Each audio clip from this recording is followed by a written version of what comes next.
Hi there, I'm Mark, and welcome to Book Ramble.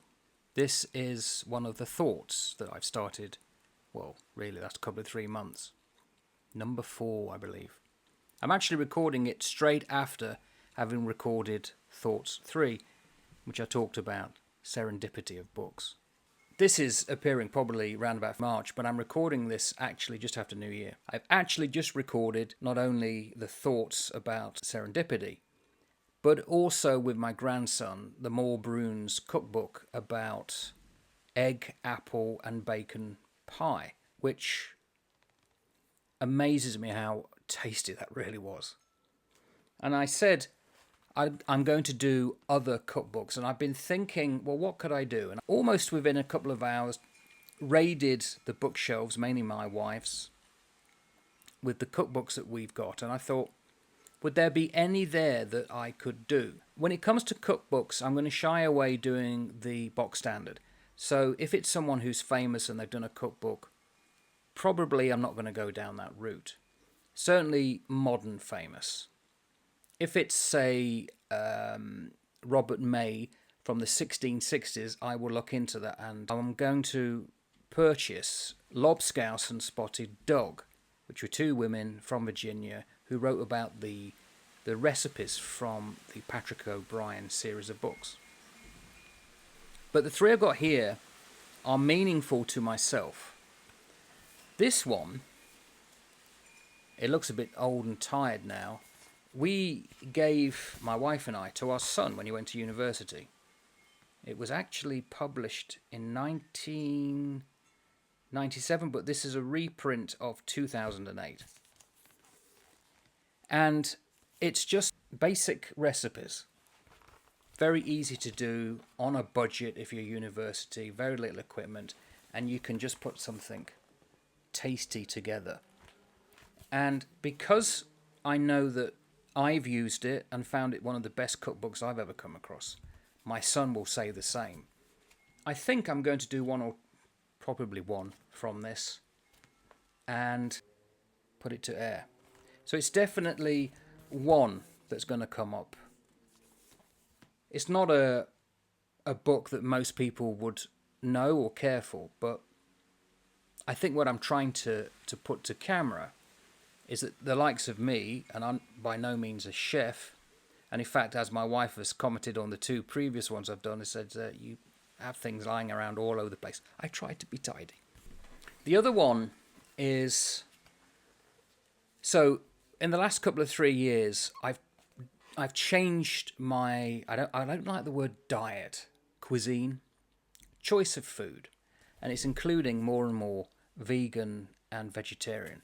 Mainly because when I hit, how old would I have been then? Probably 50, round about that era. The doctor said, you're male, you're over 35, and you've got cholesterol in the family. Need to be careful of your blood pressure. And yeah, okay, that is true. So I started having more dishes like this, and I must admit I've really benefited from it. And what's interesting, some of the things here, the way they go about it, is not just what you can have.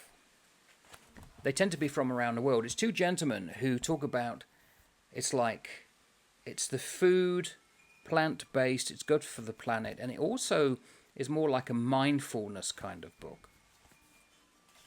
Very simple, but very tasty dishes. The only thing I would say of it, and here's an example, is personally I cut out starch-based food. So potatoes, and I'm cutting out bread more and more, and dairy. And of course, not so much dairy because that's not vegan, but a lot of vegetarian dishes will I think, compensate by using a lot of breaded products. So I wouldn't say everything here would be of interest to myself, but there's definitely a few. I'm at two minds whether that's going to be one that I cover.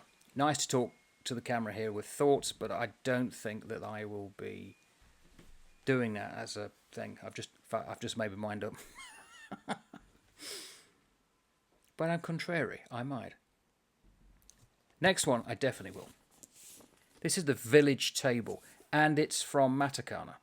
A beautifully put together local book from people in the area, based mainly on the local school, who have contributed recipes. Breakfast burrito. And think about the market. Yeah, it's true.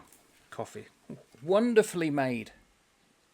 A lot of it, I think, was done to raise funds for the local school. It's their big thing. They were doing it almost every 2 years, but then COVID came along, and that knocked that on the head. But again, look at the quality.